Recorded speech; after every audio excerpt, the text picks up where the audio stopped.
तो दोस्तों आज हो गया 8 अप्रैल 2023 यूपी में देश में की सभी ताज़ा बड़ी खबरें लेकर आए सिर्फ आपके लिए। चलिए फटाफट खबर शुरू करते हैं। सुबह चैनल को अब तक सब्सक्राइब ना किया तो फटाफट चैनल सब्सक्राइब कर दें, लाइक कर दें, शेयर कर दें ताकि इसी तरह खबर आप हर रोज देख सकें। चलिए शुरू करते हैं आज की पहली बड़ी खबर। 2024 में होने वाले लोकसभा चुनावों से पहले यूपी की विपक्षी समाजवादी पार्टी अभी से तैयारी में जुट गई है। इस बार सपा का दलित वोटरों पर खास फोकस है। यही वजह है कि सपा अध्यक्ष अखिलेश यादव, राष्ट्रीय लोकदल के प्रमुख जयंत चौधरी और आजाद समाज पार्टी के प्रमुख चंद्रशेखर आजाद 14 अप्रैल को अम्बेडकर जयंती के मौके पर एक साथ दिखाई देंगे।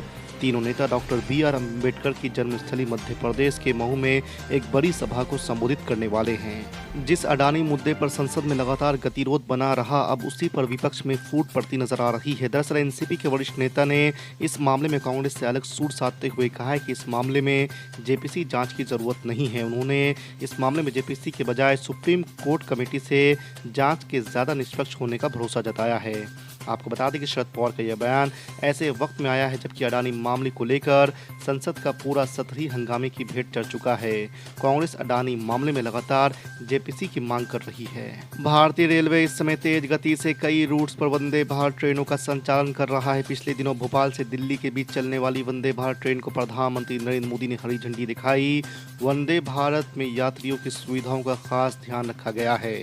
अब शनिवार को 2 नई वंदे भारत ट्रेनों को लॉन्च किया जा रहा है। प्रधानमंत्री नरेंद्र मोदी 8 अप्रैल को सिकंदराबाद से तिरुपति और कोयम्बटूर से चेन्नई के बीच चलने वाली वंदे भारत ट्रेन को हरी झंडी दिखाएंगे। ये पहली बार होगा जब एक ही दिन में 2 वंदे भारत ट्रेनें चलाई जा रही हैं। राजधानी दिल्ली में बीते 7 महीनों के बाद पहली बार कोरोना संक्रमण के 733 नए केस सामने आए हैं। समाचार एजेंसी पीटीआई की रिपोर्ट के मुताबिक दिल्ली में बीते 24 घंटे के दौरान कोविड संक्रमण से 2 लोगों की मौत हो गई है। आपको बता दें कि दिल्ली में मौजूदा वक्त में संक्रमण दर 19.93% पर पहुंच गई है। दिल्ली एमसीडी में आम आदमी पार्टी के काबिज होने के बाद मुख्यमंत्री अरविंद केजरीवाल ने गुरुवार को एमसीडी के कामकाज को लेकर अधिकारियों, मंत्रियों और महापौर के साथ बैठक की। उन्होंने कहा है कि दिल्ली सरकार के स्कूलों की तर्ज पर एमसीडी के विद्यालय भी विकसित किए जाएंगे। बैठक में एमसीडी स्कूलों, कूड़े के पहाड़ के अलावा दिल्ली के पार्क और साफ सफाई को लेकर विस्तार से चर्चा हुई। एमसीडी अधिकारियों ने अब तक किए गए कामों, योजनाओं को लेकर मुख्यमंत्री को जानकारी दी। कई महीनों बाद आजम खां को कोर्ट से मिली राहत, जौहर ट्रस्ट के पक्ष में आया फैसला। जी आपको बता दें कि कई महीनों के बाद सपा के राष्ट्रीय महासचिव आजम खां को शुक्रवार को एडीजे कोर्ट से बड़ी राहत मिली है।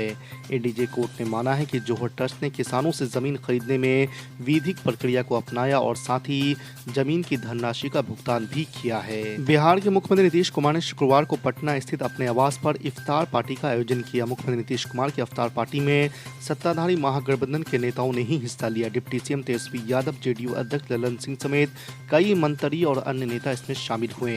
इस इफ्तार पार्टी का न्योता बीजेपी समेत अन्य विपक्षी दलों को भी मिला था, मगर बीजेपी ने रामनवमी पर सासाराम और बिहार शरीफ में हुई हिंसा के चलते मुख्यमंत्री की इफ्तार पार्टी का बहिष्कार किया। लोजपा के दोनों गुटों ने भी इस पार्टी से दूरी बनाई। एमआईएम चीफ असदुद्दीन ओवैसी ने महात्मा गांधी के हत्यारे नाथूराम गोडसे को देश का पहला आतंकी बताया है। असदुद्दीन ओवैसी ने हैदराबाद में एक कार्यक्रम को संबोधित करते हुए कहा कि हमारे शहर हैदराबाद में लोग नाथूराम गोडसे की फोटो लेकर नाच रहे हैं और पुलिस खामोश बैठी है। असदुद्दीन ओवैसी ने आगे कहा कि यही पुलिस अगर कुछ लोग ओसामा बिन लादेन की फोटो लिए घूम रहे होते तो उनके घर तोड़ देती। शिवसेना नेता प्रियंका चतुर्वेदी ने बुधवार को केंद्रीय गृह मंत्री अमित शाह से मुलाकात की है। इस दौरान उन्होंने महाराष्ट्र में कानून व्यवस्था की स्थिति का मुद्दा उठाया है। दरअसल इस सप्ताह की शुरुआत में उद्धव सेना की एक महिला कार्यकर्ताओं पर कथित रूप से थाने में एकनाथ शिंदे की शिवसेना के कार्यकर्ताओं ने हमला कर दिया था। इसी मुद्दा को लेकर उद्धव सेना के नेता ने अमित शाह से मुलाकात की है। दिल्ली और पंजाब के सत्ताधारी आम आदमी पार्टी के राष्ट्रीय दर्जे को लेकर चुनाव आयोग 11 अप्रैल को बड़ा फैसला कर सकता है। दरअसल कर्नाटक उच्च न्यायालय ने गुरुवार को मुख्य चुनाव आयुक्त राजीव कुमार को आम आदमी पार्टी को राष्ट्रीय पार्टी का दर्जा देने के संबंध में 13 अप्रैल से पहले आदेश पारित करने का निर्देश दिया है। अदालत के निर्देश पर प्रतिक्रिया देते हुए मुख्य चुनाव आयुक्त के प्रतिनिधि ने कहा कि 11 अप्रैल को ही इस संबंध में फैसला लिया जाएगा।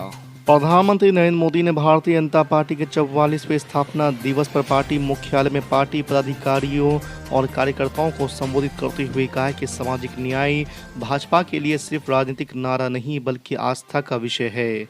उन्होंने कहा कि उनकी पार्टी बजरंग बली की तरह विशाल चुनौतियों से पार पाने में सक्षम है और कार्यकर्ताओं की भक्ति, समर्पण शक्ति और राष्ट्र प्रथम के मंत्र के बल पर देश में नई राजनीतिक संस्कृति का शुरुआत करने में सफल हुई है। कांग्रेस पार्टी को गुरुवार को फिर बड़ा झटका लगा है। वरिष्ठ नेता ए.के. एंटनी के बेटे अनिल भारतीय जनता पार्टी में शामिल हो चुके हैं। उन्होंने केंद्र मंत्री पीयूष गोयल, वी मुरलीधरन और केरल भाजपा के प्रमुख की मौजूदगी में पार्टी की सदस्यता ली है। आपको बता दें कि अनिल कांग्रेस दिग्गज ए.के. एंटनी के बेटे हैं। उनके पिता कांग्रेस सरकार में रक्षा मंत्री भी रह चुके हैं। इतना ही नहीं, 2014 के चुनाव में हार के बाद मंथन की जिम्मेदारी इन्हें ही मिली थी। समाजवादी पार्टी ने निकाय चुनाव में सीटों के आरक्षण पर अपनी आपत्ति स्थानीय निकाय निदेशालय में दी है। इसमें कहा गया है कि आरक्षित वर्ग को तय कोटे से कम सीटें दी गई है। कई जिलों का विवरण भी दिया गया है। नगर पंचायत अध्यक्ष पद के कुल 544 सीटों में बलरामपुर, कानपुर नगर, ललितपुर में अनुसूचित जाति, अनुसूचित जनजाति और अन्य पिछड़ा वर्ग के लिए एक भी सीट आरक्षित नहीं की गई है। आपको बता दें कि सपा मुखिया अखिलेश यादव के निर्देश पर प्रदेश अध्यक्ष नरेश उत्तम पटेल ने यह आपत्ति दी है। बिहार विधान परिषद में भाजपा अब सबसे बड़ी पार्टी बन गई है। विधान परिषद की 5 सीटों पर हुए चुनाव में भाजपा ने 2 पर जीत हासिल की है। इस 2 पर जीत के बाद विधान परिषद में भाजपा सदस्यों की संख्या 24 हो गई है। वहीं चुनाव परिणाम के बाद जेडीयू के सदस्यों की संख्या 24 से घटकर 23 हो गई है। बिहार शरीफ में हिंसक झड़प के बाद गुरुवार को बिहार शरीफ जा रहे एमआईएम के बिहार प्रदेश अध्यक्ष अख्तरुल ईमान को प्रशासन ने रास्ते में ही रोक दिया। इस बीच उनकी जिला प्रशासन के साथ जमकर कहासुनी हुई। इसके बाद भी उन्हें बेरंग वापस पटना लौटना पड़ा। इस दौरान अख्तरुल ईमान ने मुख्यमंत्री नीतीश कुमार और उप मुख्यमंत्री तेजस्वी यादव पर जमकर निशाना साधा। उन्होंने सासाराम और बिहार शरीफ हिंसा को प्रशासन की नाकामी बताया। देश के प्रमुख मुस्लिम नेताओं ने मंगलवार की शाम को होम मिनिस्टर अमित शाह से मुलाकात की है। आपको बता दें कि जमीयत उलमा हिंद के सेक्रेटरी नियाज फारूकी ने कहा कि राजनीतिक भाषणों में वे जैसे दिखते हैं उससे कहीं अलग नजर आए और हमारी हर बात को उन्होंने गौर से सुना।